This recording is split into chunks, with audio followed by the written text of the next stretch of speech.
Terima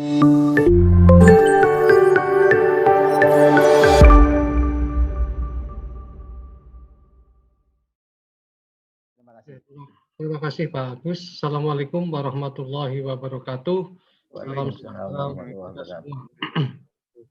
Pertama-tama saya mengucapkan terima kasih kepada Pak Rektor Unisbank yang sudah berkenan mengundang saya untuk hadir dalam webinar ini. Bapak narasumber Pak Budi Agus dan Ibu Endang yang saya hormati, serta teman-teman peneliti dan pengabdi yang dimuliakan Allah. Izinkanlah saya menyampaikan sekilas terkait dengan arah dan kebijakan riset nasional kita.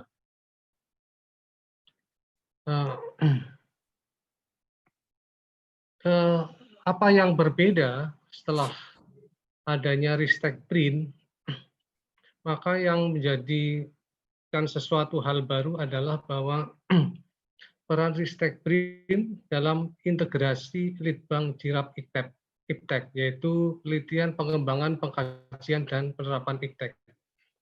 Jadi kalau dulu kita lebih fokus di dalam penelitian dan pengembangan, maka sekarang Ristekbrin mempunyai peran sebagai pengintegrator penelitian, pengembangan, pengkajian, dan penerapan. Jadi kalau penelitian pengembangan itu kita bicara terkait dengan invensi, maka pengkajian dan penerapan kita bicara terkait dengan inovasi, yaitu untuk mendorong pengkajian dan penerapan IPTEK untuk invensi dan inovasi. Maka sekarang kita punya satu program prioritas, yaitu pengembangan dan penguatan lembaga penelitian pengembangan plus pengembangan STP dan lembaga penunjang lainnya. Jadi kita akan dorong riset dan pendidikan tinggi, riset di pendidikan tinggi dan pengabdian masyarakat, riset litbang dan pengabdian masyarakat, kemudian peningkatan litbang IPTEK unggulan bidang kesehatan dan obat, serta pengelolaan kekayaan intelektual dan perizinan penelitian, dan sebagai tindak lanjutnya terkait dengan inovasi atau pengkajian dan penerapan, kita juga mendorong pengembangan teknologi dan inovasi industri serta pengembangan startup inovasi. Jadi sekarang terlihat betul bahwa dari hulu sampai hilir akan kita dorong. Kemudian terkait dengan IPTEK inovasi dan pembangunan, maka portofolio di Ristekbrin ada 4, Bapak Ibu. Yang pertama bahwa riset dan inovasi didorong untuk menghasilkan teknologi tepat guna. Jadi artinya bagaimana riset dan inovasi bisa menyelesaikan masalah di masyarakat. Jadi sekarang peran daripada pengabdian masyarakat akan semakin tinggi. Insya Allah nanti di dalam SOTK Ristekbrin, riset dan pengabdian masyarakat akan dipisah dan diharapkan akan dibentuk Direktorat Pengabdian Masyarakat. Kemudian kita juga mendorong peningkatan nilai tambah dan hilirisasi. Jadi ini sangat relevan dengan apa yang kita bicarakan pada pagi dan siang hari ini.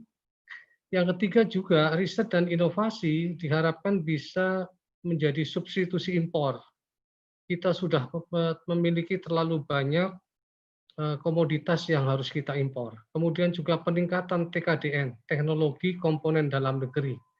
Jadi kalau ada produk dengan nilai impor 60% dan komponen lokal 40%, kita harapkan dibalik. Jadi 40% impornya, yang 60% adalah teknologi komponen dalam negeri, dan yang terakhir adalah penguasaan teknologi masa depan. Nah, kami di Ristekbrin tetap komitmen untuk mendorong riset dasar, riset terapan, dan riset pengembangan. Meskipun untuk pendanaan 2021 akan kita tekankan pada proposal terkait riset terapan dan pengembangan. Khususnya kami sangat menantang para peneliti di perguruan tinggi untuk mengirimkan proposal yang bersifat pengembangan. Jadi tahun lalu kami menerima 22.000 proposal pengembangan, tidak lebih dari 500 proposal. Nah, ini adalah output yang kami terima nanti bagi teman-teman yang akan mengajukan proposal, baik riset dasar, bisa saja publikasi, publikasi nasional, buku, proceeding, bahkan bab buku termasuk rekayasa sosial dan sebagainya. Yang kedua adalah untuk riset terapan, kita dorong untuk hak cipta, paten, paten sederhana, desain sirkuit terpadu, perlindungan tanaman, draft naskah kebijakan. Juga bagi riset pengembangan, kita dorong untuk menghasilkan produk yang siap didorong ke industri, tapi juga kami menerima output berupa dokumen visibility study maupun naskah kebijakan yang akan disahkan. Ini bisa dalam bentuk misalnya peraturan daerah dan peraturan gubernur misalnya dan sebagainya.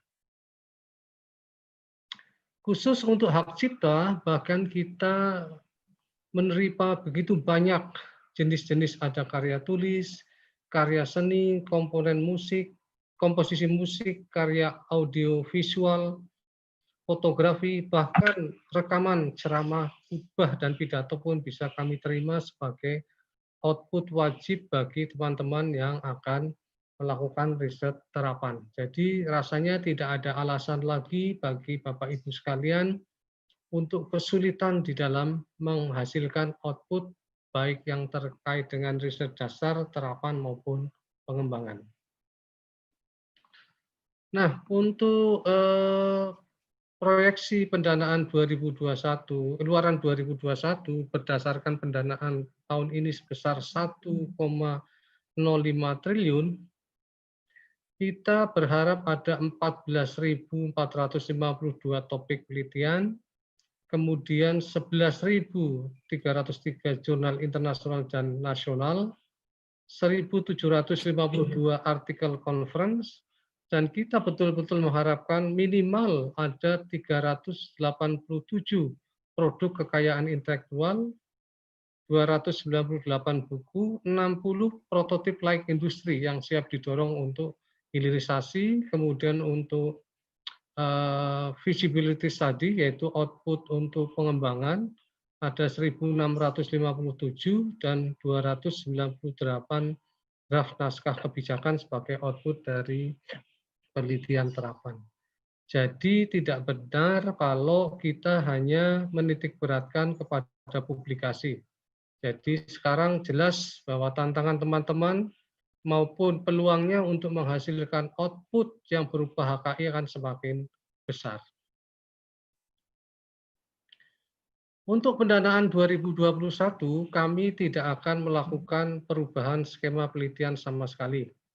Jadi tetap akan ada 3 jenis, yaitu jenis penelitian kompetisi nasional, kemudian ada kategori desentralisasi bagi perguruan tinggi kelas mandiri, utama, dan madya, serta yang terakhir adalah kategori penugasan melalui skema konsorsium riset unggulan perguruan tinggi, kajian kebijakan strategis, dan world class research. Untuk world class research disyaratkan minimal peneliti memiliki H-index Scopus minimal 5 dan memiliki track record atau rekam jejak publikasi internasional berreputasi kuartil 1 sebagai peneliti, penulis utama atau corresponding author. Tahun ini ada sekitar 700 peneliti yang kami undang dan yang kami danai hanya 300 peneliti. Dan hampir semuanya memiliki H-index Scopus di atas 6. Nah, pertanyaannya adalah, apakah pada tahun 2021 sebagai dampak dari adanya pandemi COVID-19 ini, riset akan diarahkan ke COVID-19? Tidak. Jadi sekali lagi, riset fokus akan kita berikan tetap kepada 9 bidang PRN, prioritas riset nasional, di mana teman-teman nanti akan memilih riset fokus, kemudian tema dan topik, dan sebagian daripada topik itu akan kami akomodir untuk mewadahi kegiatan terkait dengan COVID-19. Jadi COVID-19 hanya sebagian kecil dari topik yang akan kami tawarkan dalam cakupan riset fokus yang lebih besar.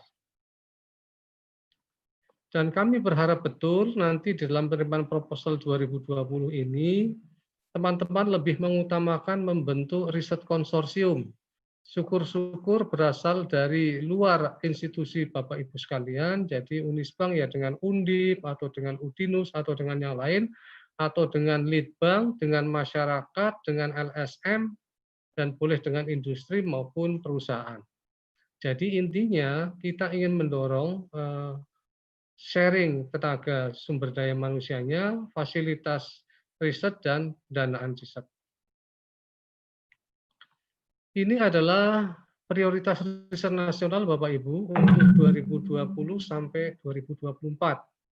Jadi ada 9 riset fokus, mulai pangan energi sampai nomor 9 adalah multidisiplin dan lintas sektor. Jadi sudah ada 5 topik untuk multidisiplin dan lintas sektor yang sudah ditetapkan. Yang pertama adalah kebencanaan, yang kedua biodiversitas, yang ketiga stunting nutrisi, perubahan iklim, lingkungan, dan air. Nah, ini adalah tema flagship prioritas riset nasional 2020 yang saya harapkan teman-teman menjadikan ini sebagai referensi. Jadi misalnya terkait dengan kesehatan, kami dorong bahan baku obat-obatan dan obat-obatan alami misalnya. Bagaimana perangkat dan instrumentasi medis, kita sekarang di era pandemi membutuhkan misalnya, atau kebutuhan lain yang terkait dengan kesehatan. Misalnya lagi bidang sosio-humaniora seni dan pendidikan, bagaimana kita menghadapi era 4.0 atau kebijakan demokrasi dan otonomi, bahkan pengayaan seni, industri kreatif, pelestarian pelindungan nilai budaya, kearifan lokal, dan bahasa akan kita jadikan prioritas di dalam tema flagship ini. Jadi sekali lagi saya tekankan, tidak benar bahwa sosio-humaniora seni dan pendidikan tidak mendapatkan perhatian dari Kemdikbud. Perlu saya sampaikan bahwa 3 tahun terakhir ini 30% dana DRPM itu diperuntukkan untuk tema sosio-humaniora seni dan pendidikan. Mengapa demikian? Karena sehebat apapun riset Bapak Ibu terkait energi, pangan, kesehatan, transportasi, dan lainnya, tetap memerlukan sentuhan sosio-humaniora seni dan pendidikan. Itu adalah alasan kenapa sosio-humaniora mendapatkan pendanaan sekitar 30% dari total anggaran yang kita siapkan. Nah, ini untuk pertama kalinya dalam sejarah Indonesia, Kemdikbud menetapkan ada 49 produk inovasi nasional yang diharapkan bisa dicapai antara 2020 sampai 2024. Jadi nanti akan ada produk inovasi yang dihasilkan 2021, 2022, atau 2023. Misalnya di sini di bidang pangan, sebagai bentuk penguatan substitusi impor, kita dorong riset terkait dengan padi, jagung, sawit, bawang merah, bawang putih, cabai, sapi, dan ayam. Perlu saya sampaikan bahwa tidak semua produk inovasi itu berupa produk teknologi. Sekali lagi, tidak harus berbentuk teknologi.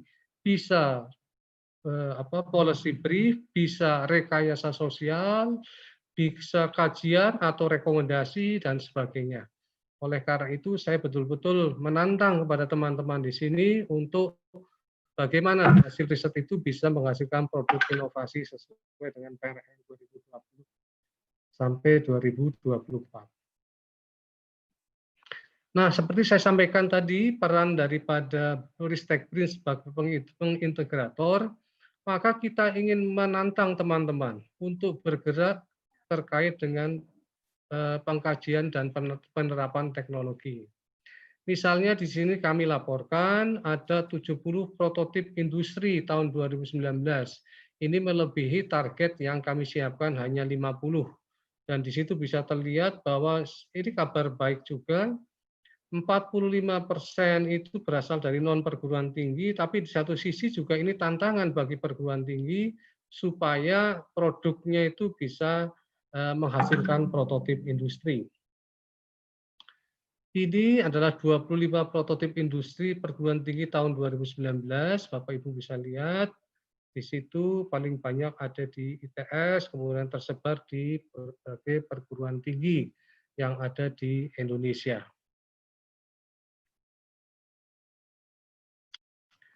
Dan ini adalah perkembangan penerimaan proposal calon perusahaan pemula berbasis teknologi. Ya, jadi kita lihat jumlah proposal yang kita terima sangat berfluktuatif dari tahun 2016 sampai 2019, juga demikian pula yang didanai oleh Ristek BRIN. Kemudian juga jumlah lembaga pengelola inovasi yang berpartisipasi pun juga sangat fluktuatif, tapi relatif perkembangannya di antara 70 lembaga pengelola inovasi. Jadi dari segi jumlah pengelola, saya kira ini masih sangat kecil dibandingkan dengan jumlah lembaga pengelola inovasi yang ada di Indonesia. Bahkan untuk perguruan tinggi sendiri yang di bawah Ristek BRIN itu ada 3.250 perguruan tinggi. Nah, yang menarik adalah beberapa program calon pemula perusahaan berbasis teknologi itu banyak yang naik kelas, Bapak Ibu. Naik kelas, masuk, didorong ke perusahaan pemula berbasis teknologi. Dan kenaikannya cukup bagus untuk 2018, sekitar 16% atau mendekati 17% dari peserta CPPBT itu bisa naik kelas ke program perusahaan pemula berbasis teknologi. Dan sampai dengan 2019 kita memiliki sekitar 1.307 perusahaan CBT dan PBBT atau startup dan non-salon startup, di mana pembagiannya 749 adalah perusahaan startup dan 558 adalah calon perusahaan startup. Direncanakan di dalam SOTK BRIN yang baru, nanti Dirjen Penguatan Inovasi dan Dirjen Penguatan Risbank akan digabung menjadi satu, menjadi Deputi Kebijakan Riset dan Inovasi. Saya kira ini akan menjadi ekosistem yang bagus sehingga urusan penelitian dari hulu sampai hilir akan dikelola oleh satu eselon 1, deputi atau dirjen. Jadi akan lebih memudahkan dalam konteks koordinasi maupun alokasi pendanaan. Dan ini adalah saya kira slide saya yang terakhir. Jadi ini kabar baiknya adalah dari hasil survei yang dilakukan oleh Ristek BRIN, 13 tenan sudah masuk kategori major, yaitu mempunyai omset lebih besar dari 1 miliar. Jadi ini sangat menarik. Kemudian yang masuk kategori tenan growth, yaitu kategori antara 500 sampai 1 miliar dan 100 sampai 500 juga sudah cukup lumayan jumlahnya antara 17 dan 79. Sedangkan yang dalam proses pembinaan ada sekitar 270 tenan. Sedangkan yang gugur atau tidak berhasil 20 tenan. Saya kira ini satu bentuk progres yang cukup baik dan kita harus tetap optimis untuk tetap mendorong teman-teman menghasilkan hak kekayaan intelektual yang kemudian didorong agar bisa diterapkan melalui pengkajian dan penerapan khususnya melalui hilirisasi dan komersialisasi.